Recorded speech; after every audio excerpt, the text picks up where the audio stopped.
How to become a commercial pilot. Yes, you can do it. Today is March 29, 2024. Dylan just came out of his commercial pilot check ride. He is now a commercial pilot. What's going on, guys? DanGryder, pilot project here. Just got done taking my commercial check ride, and it all went well. We passed, and just wanted to point out a couple things. It went well. It's not a whole lot different from your private pilot check ride, aside from a couple different maneuvers. And all you got to do is follow these two pink lines the entire time. Your DMMs and your VREF, and just follow those two pink lines on your airspeed indicator, and you can do every single maneuver using those two. And it was all straightforward, and it all went well. So thank you guys for all the kind words, and I appreciate it. And we'll see you next time. Probably one of the easiest check rides I've ever prepped for. I've been a CFI for over 40 years. I've done very, very few commercial single-engine check ride preps in my life. Certainly very few in the preceding 10 years. So it was a learning education. I learned a bunch of stuff on this, and I want you to know the shocking thing that I found out here is how easy this check ride was. I'm going to put this screen up on here, but this has to do with the ACS.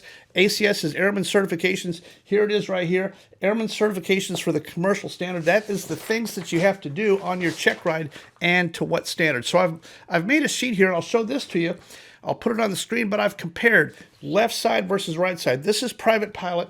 This is commercial standards. Now, what we've done is we've taken a look at the ACS and compared those, and I'm going to read them to you here. Notice everything on the left is identical to everything on the right. This is basically a commercial pilot check ride that's identical to the private. The only thing that we did was forward slip to the landing. You see that first red box? We removed it. Forward slip to landing is not on your commercial. The things that we added, that we took out of the private pilot's license that are not in private, we added steep spirals, chandelles, lazy eights, eights on pylons, and power off 180. Those are all easy to do, and you can learn how to do those. We took out, if you see that next red box, we took out ground reference maneuvers. There are no ground reference maneuvers on the commercial check ride. And then the next green box, we added accelerated stalls, which is very easy to do. And then if you notice the next red box on the right-hand side, look at all the things that we took out that used to be on private. All the hood work. There is no hood work on any of this stuff. Now, the really interesting thing is that DMMs and VREF, if you placard your airplane, everything that's in the ACS has to do with best glide, VY, DMMS. You can placard your airplane with two pink lines. I'm going to show it to you on Dylan's airplane here. He took his entire check ride and passed and stayed within his tolerances based on putting the airspeed indicator on only these two.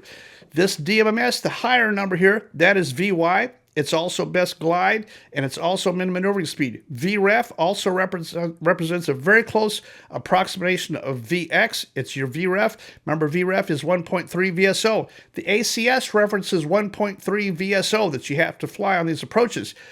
That's the same thing as VREF. There's no need to look up the number because it's on your airspeed indicator. You can take your entire check ride with your airspeed indicator placarded with only these two and pass with flying colors because we just did it today.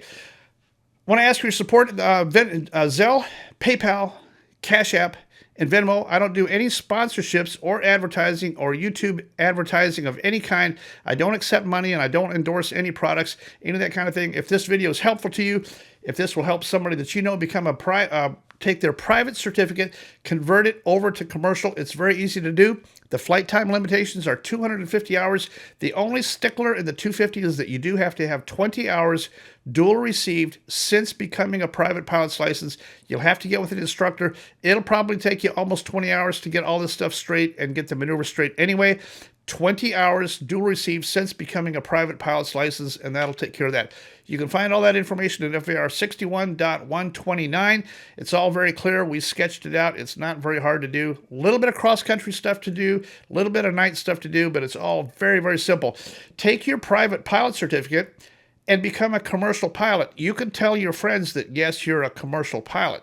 That'll be all very nice, and I appreciate that. I appreciate your support via Zelle, PayPal, CashAPP, Venmo. Your $1 or $2 support is very helpful to keeping these videos going. I'll get you some more information on a debrief on Dylan's check ride here as we get going forward. But I appreciate that. AQP is totally separate from this check ride. You use AQP to stay alive after you get your commercial pilot certificate. Those are scenarios None of those AQP scenarios are on any FAA check ride. Those are the ones that you need to stay alive after you get your certificate. I'm gonna get out of here. We'll get this video up and on the air. Appreciate you watching for my tiny little itty-bitty fledgling YouTube channel, DanGryder. Probable cause.